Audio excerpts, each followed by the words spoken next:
Hey guys, how's it going? I am here today to show you how to do a classic surf and turf. We're going to cook a nice ribeye steak, an array of seafood. We have fresh Argentinian shrimp and lobster tail, along with some fresh vegetables, asparagus. We're going to do a potato hash with a hollandaise sauce, which, if you remember, is one of the mother sauces. So before we go into all that, I'm going to show you how to season up your steaks. Every chef is different with this. This is one of my favorite ways to cook ribeye, is some Dale seasoning. It's very salty. I'm going to pour a little bit on. Along with the Dales, I'm going to add some of my favorite seasonings. So I'm going to use some crazy mixed up salt. It's a different array of a lot of different salts and peppers, and some simple garlic powder.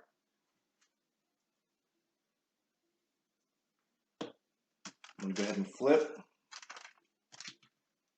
and do the same thing to the other side.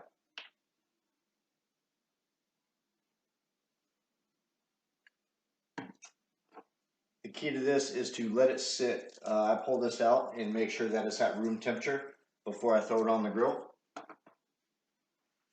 to give all the salts the chance to extract a lot of the moisture and stuff from the meat. Of course, after you finish handling meat, you want to wash your hands. Good. So for the potato hash to accompany our steak, I've already got it pre-chopped up. I'm using red potatoes and carrots. I'm also going to use some chopped bacon and some fine diced onion, all of which I've already set up, which is your mise en place. You want to get your cast iron skillet hot. I like doing it in a cast iron skillet. Again, I can throw it right into the oven. So I'm going to get that hot and put some olive oil on it. And let that do its thing for a second.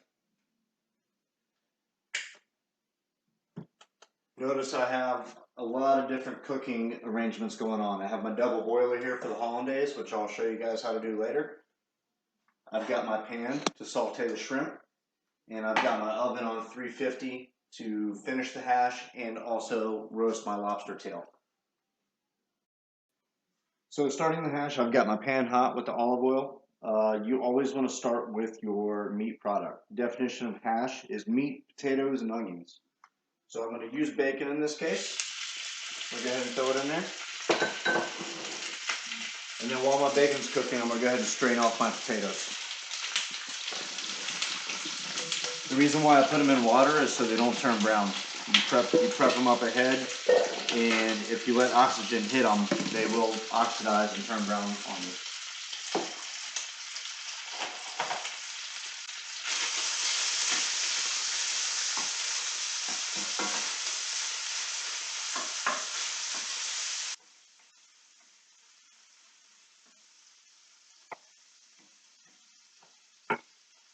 As my bacon's cooking, I'm going to go ahead and add my onion.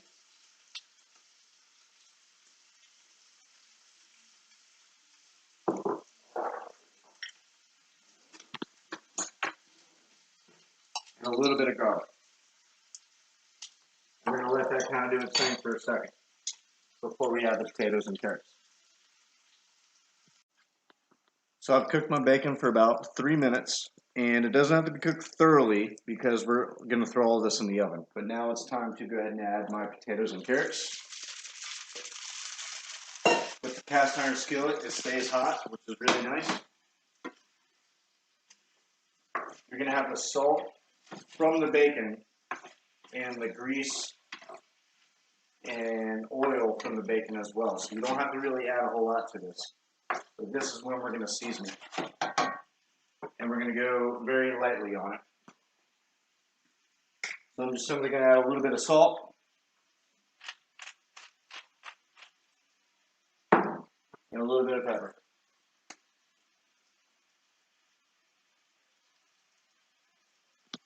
We're going to cook this about another 5 or 6 minutes until the potatoes start to brown on high heat. And then we're going to throw it right in the oven.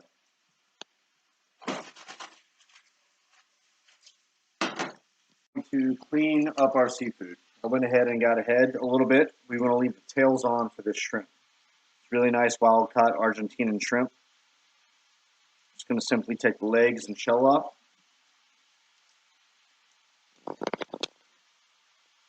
But again, leave the tail. This is going to help a lot with presentation. Lobster's a little bit trickier, which I will show you guys. After that, you're going to take your knife. You can use whatever knife you're comfortable with, and you're going to slice right down there to devein it. You want to get all the stuff out of the top there. So I'm going to go through and devein the shrimp. And then, of course, rinse it thoroughly under running water to ensure that it is clean.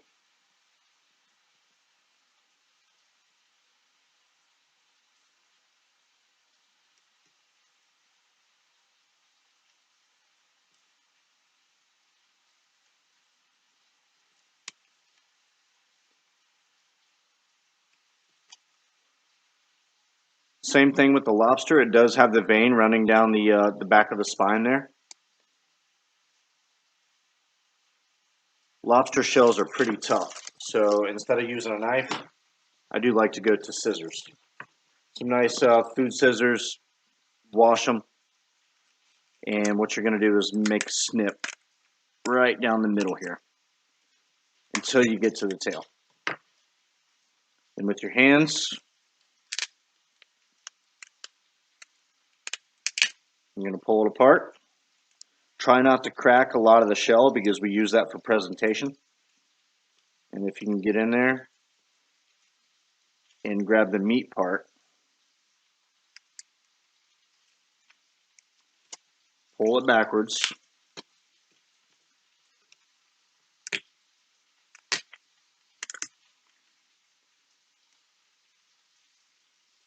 And then push the shell kind of back together and lay the meat over top.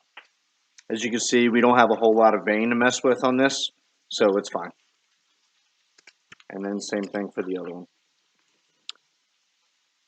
And to season these, I'm going to make a compound butter that we're going to baste both the shrimp and lobster tail in.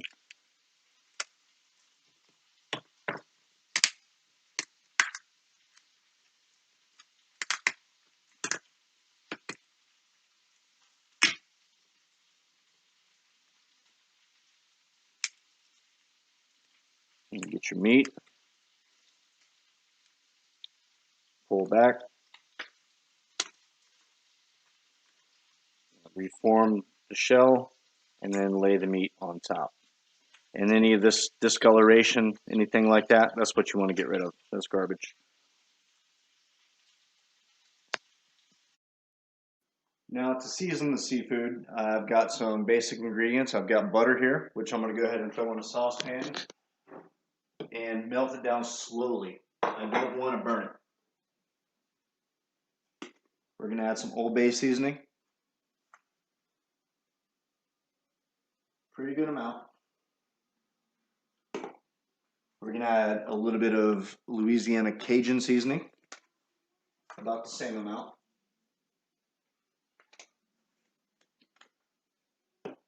I'm going to add some Italian seasoning. This is basically just the herb part. You can use fresh herbs, that would be great. This is just what I have right now. And then, of course, salt and pepper.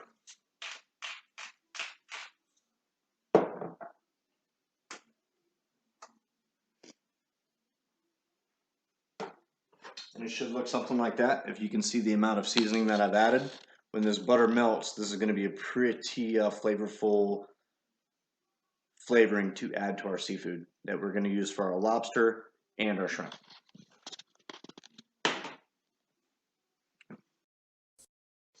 What I've done is I've restarted my grill. I've got it about 600 degrees, which is for a steak this size about where you want it. Now ribeye has a lot of fat, so we've left it sit at room temp after seasoning. So you notice how all the juices have kind of absorbed back in it. And we're simply just going to throw it on the hot spot of the grill.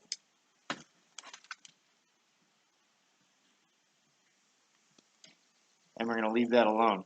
And I'll show you guys how to crosshatch it. Typically, for a medium rare steak, you want about 4 minutes per side. So 4 minutes to 5 divided in half, about 2 minutes. Grilling is all about radiant heat. So if you notice the coals, I've had this fire going for about an hour. There's not a lot of flare up. There's not a lot of smoke. It's very hot, radiant heat. They've been on for about 60 seconds now. We're going to go just a little bit further.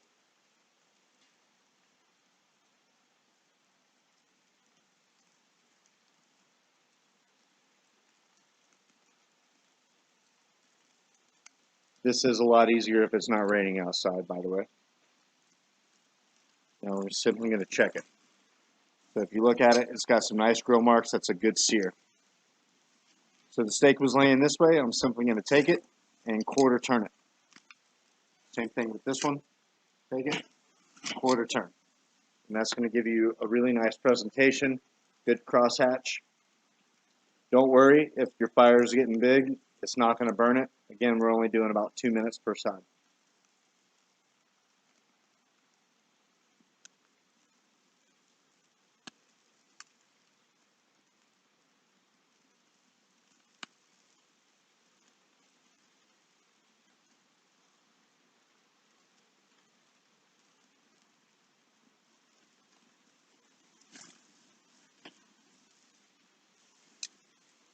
So with the flip, I've noticed I've got really good sear.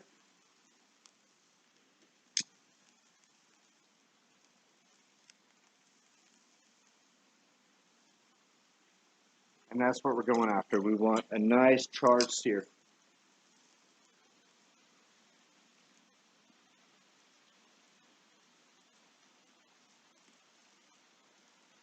Same thing on the other side, about 2 minutes, crosshatch.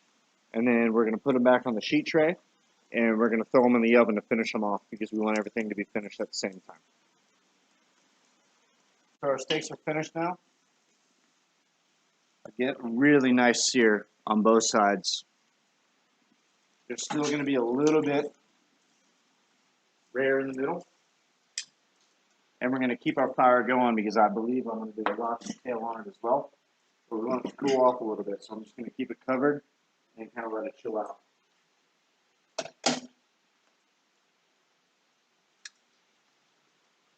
If you're never unsure, you can always take your biotherm right in the thickest part. We're right at 90 degrees, which is still very rare. But we have the sear, which is the most important part. That's where a lot of the flavor comes from. And then we're going to throw these in the oven with everything else, and it'll finish at the same time. All right, so now that I have all of my stuff par cooked and ready, I've got my hash that is done. It's beautiful, everything is perfectly browned. I've got my steak that is seared. I still have raw ingredients as far as my shrimp and lobster tail because they don't take long. And I have my asparagus over here. To clean the asparagus, it's a pretty simple thing. You're simply just going to bend it until it snaps. That's the edible part. This is very fibrous and bitter. You can use it in a stock if you'd like to. Nothing goes to waste, but that's the edible part. That's what you want. And you could do this more than one at a time if you'd like. Kind of bunch them together. Bend them. They'll all break where they should. Now I'm going to show you guys how to do the hollandaise. So hollandaise is an egg-based sauce. So it is egg yolk. So I'm going to separate the egg. And for this particular recipe, I don't need a whole lot. So I've got about a half a cup of clarified butter. All clarified means is that I've separated the fat and impurities from the butter. So I'm going to use about 4 egg yolks.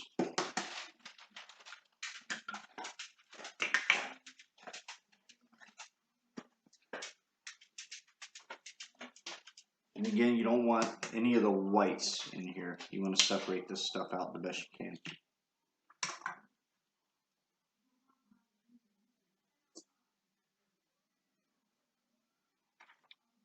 I'm going to do one more just for good measure. So I've got my egg yolks here, and I'm going to slowly start whisking them. And what this is going to do is incorporate air into the mixture.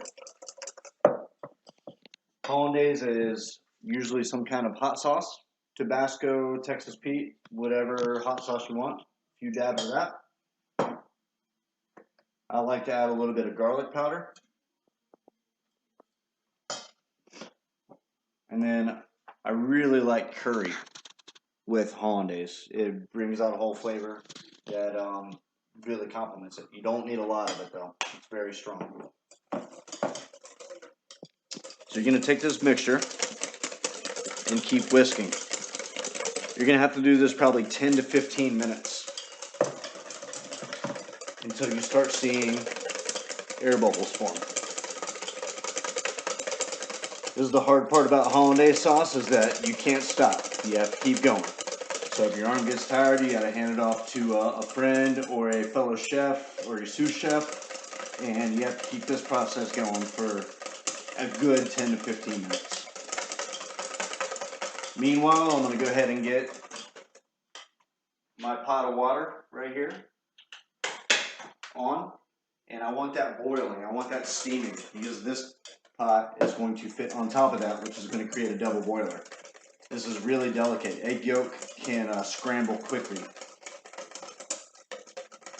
And so whenever you're working with delicate ingredients like that, you want to use a double boiler. That way you're very safe with heating it up and it doesn't break the sauce.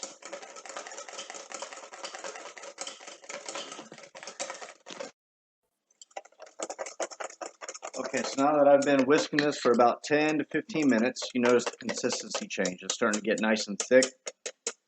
I've whipped a lot of air into it, and so I'm going to set this to the side for a second. Again, I've got everything ready, timed perfectly. We're going to go back to the lobster tails. They're going to take about 10 minutes in the oven. So this butter sauce that I made earlier with all the seasoning, I'm going to go ahead and brush my lobster tail with it.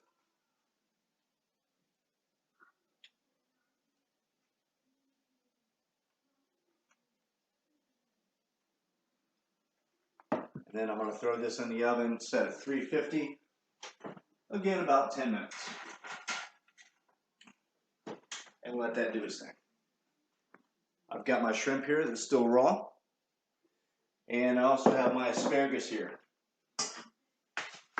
that I've already cleaned, and it's still raw. This is not going to take very long. This might take 5 minutes. So I've got my pans heating up here. I've got one for my shrimp and one for the asparagus. A little bit of oil, high heat. I'm going to go ahead and start sauteing these guys. My water is boiling in the back for my hollandaise. And so first up, I'm going to do my shrimp. The reason why I'm using butter and oil for the shrimp is the oil brings the temperature as far as heat conductivity. The butter brings the flavor. So I'm going to add just a little bit of butter.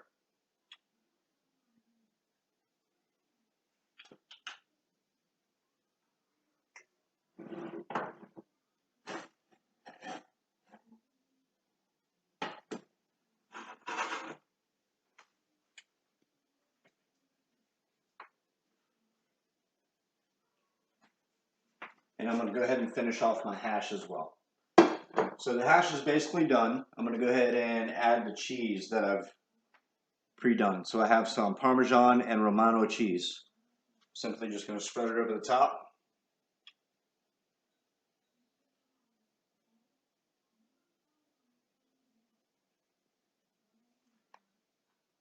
And I'm going to pop it back in the oven with the lobster tail. In about 5 minutes, I'm going to turn this to a broil setting, which is going to be heat from the top. The lobster tail, they're on top, and so they're going to need that heat as well. In the pan for my asparagus that's already hot, I'm going to go ahead and take some onion.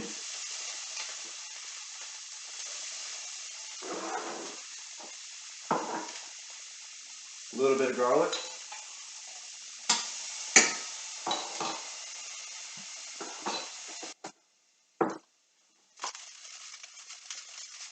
And we're going to brown this stuff off.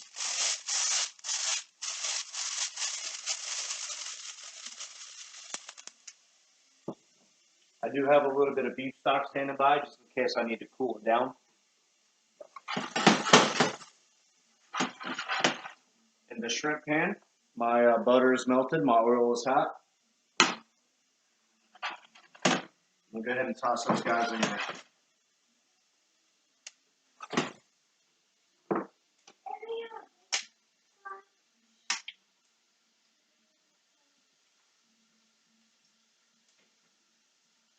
Now asparagus cooks really, really quickly. So I'm going to go ahead and throw that in there. A little salt and pepper. We've already got the onion and garlic adding flavor to it as well. And we're going to want this on some pretty decently high heat.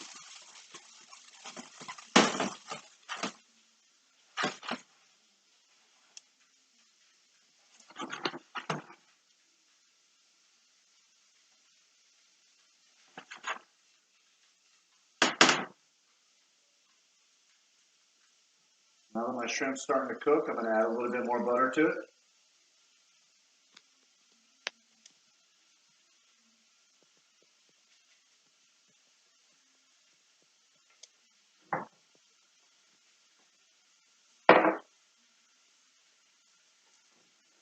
Check everything there, and now I'm going to go ahead and throw our steaks back in the oven.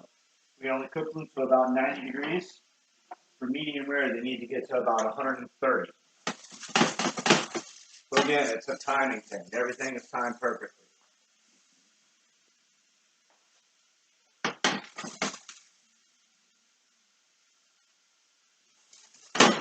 Really hot pan, so I'm going to go ahead and take and deglaze it with a little bit of beef stock.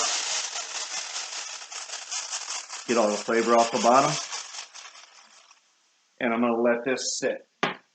Going straight to the back. No heat.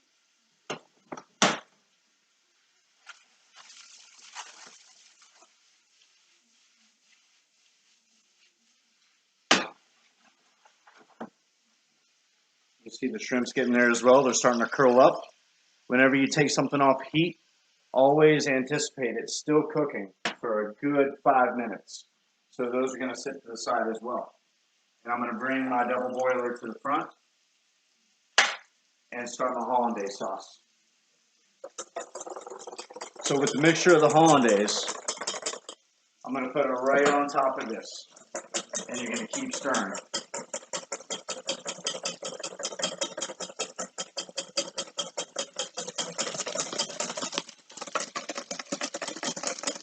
You want to keep whipping it, incorporating air. You want that nice ribbony feel.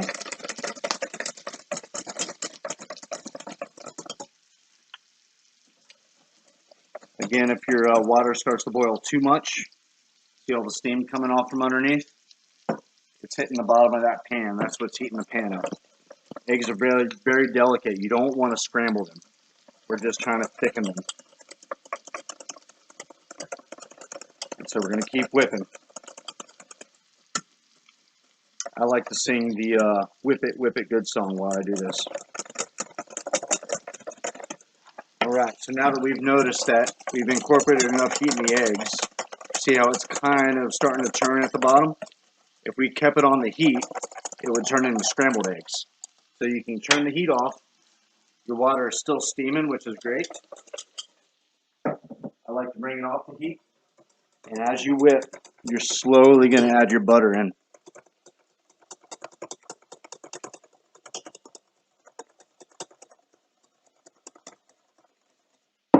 And then when you start to see the ribbons, if you see too much butter, put it down and whip it more until you don't see that butter.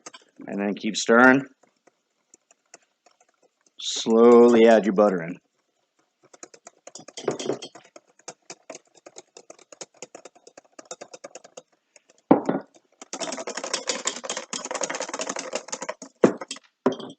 You got to switch hands, completely okay.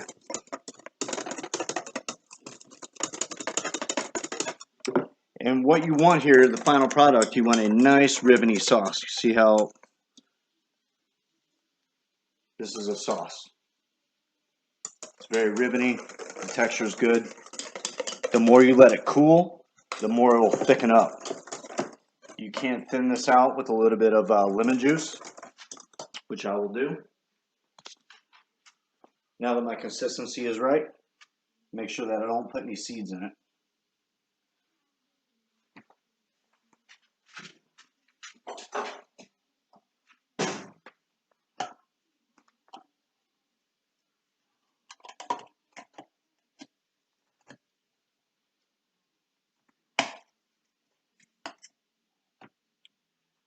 I've got a small amount of lemon juice that I will add to it.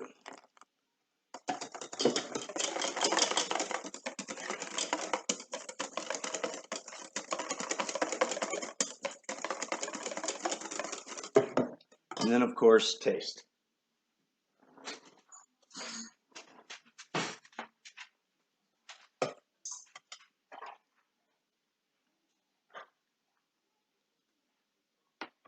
The lemon juice is good. It does need a little bit of salt.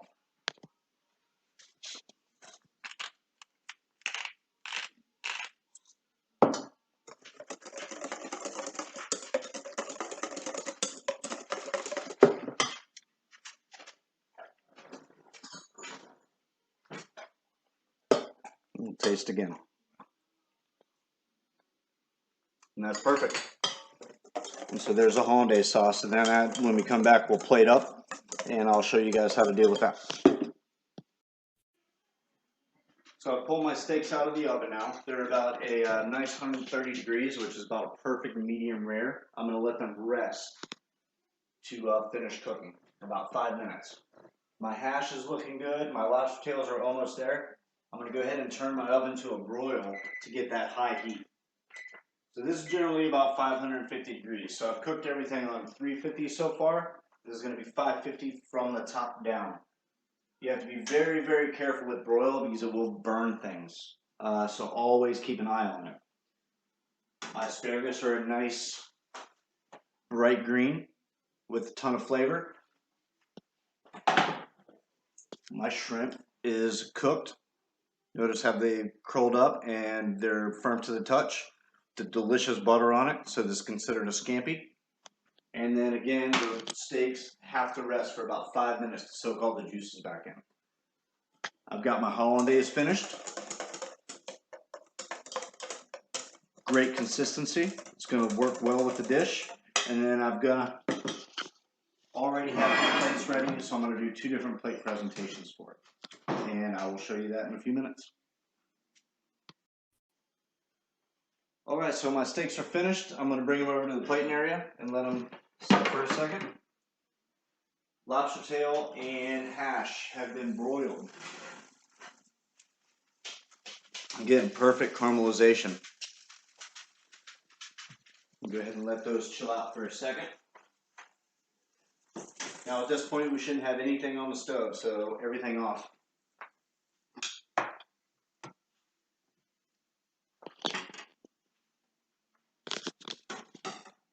And I've got my asparagus and my shrimp.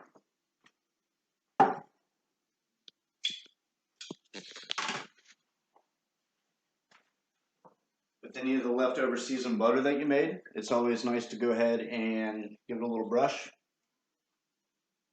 for your seafood.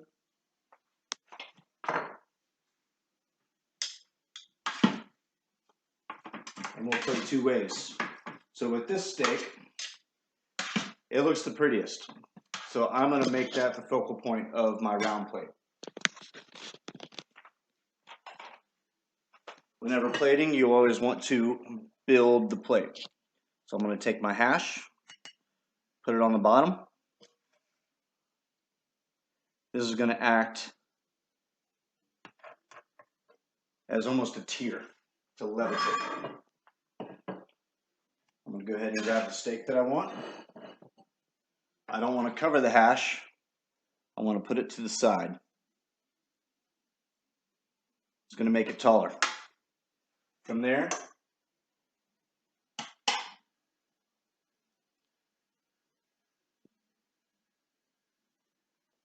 I'll do a few shrimp around the side.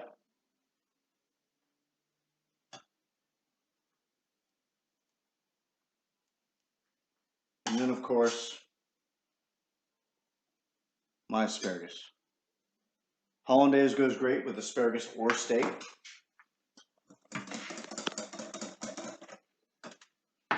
Make sure my consistency is right.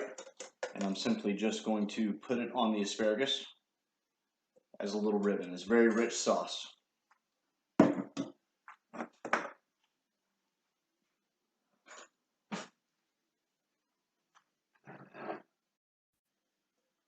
So I'm simply going to ribbon the hollandaise over the steak and asparagus.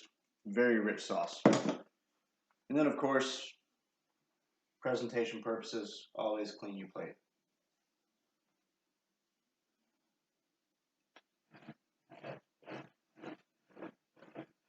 Nobody wants to pay high dollar for a meal and then have a bunch of fingerprints on their plate. And then you grab it from the bottom as you serve it. That is plate one. Now I will show you guys plate two.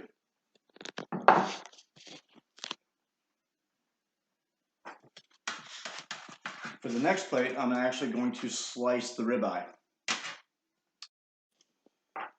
So what I'm going to do with this is I'm going to go ahead and slice off a lot of the fatty parts and kind of set them to the side.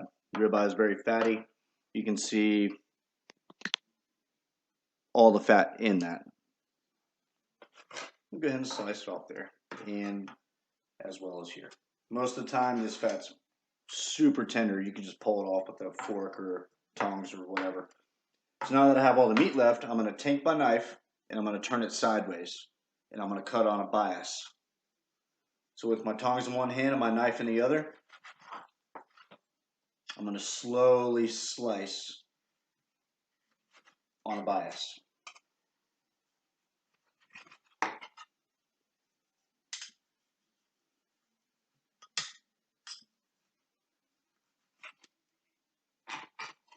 I want to try to keep these things together for presentation.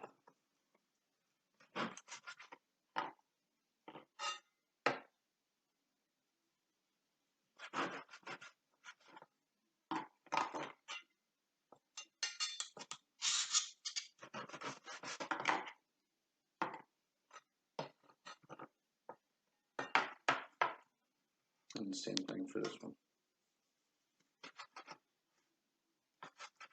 This side of the ribeye is always going to be a little bit more rare, but it's way more flavorful. So I like to slice it a little thinner.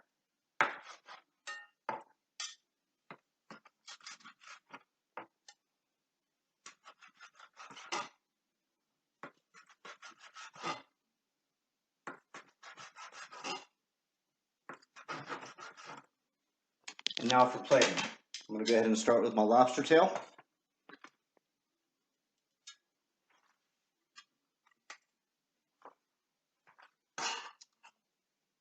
I'm going to bring in a few shrimp.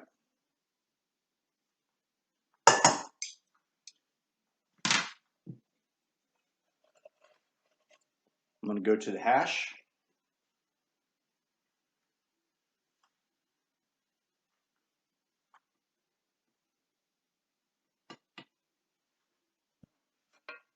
And then instead of drizzling the sauce on top of everything, I'm going to put it on the bottom.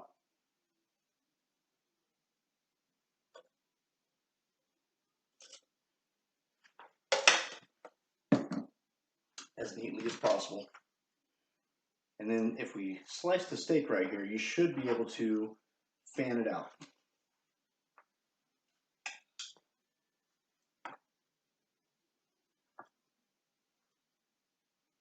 And of course, a few good pieces on top there. And then we're going to garnish with asparagus.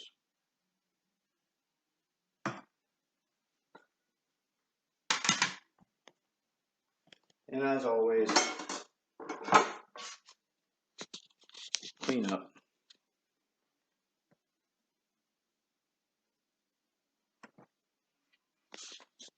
And there it is. Surf and turf with asparagus potato hash. Enjoy.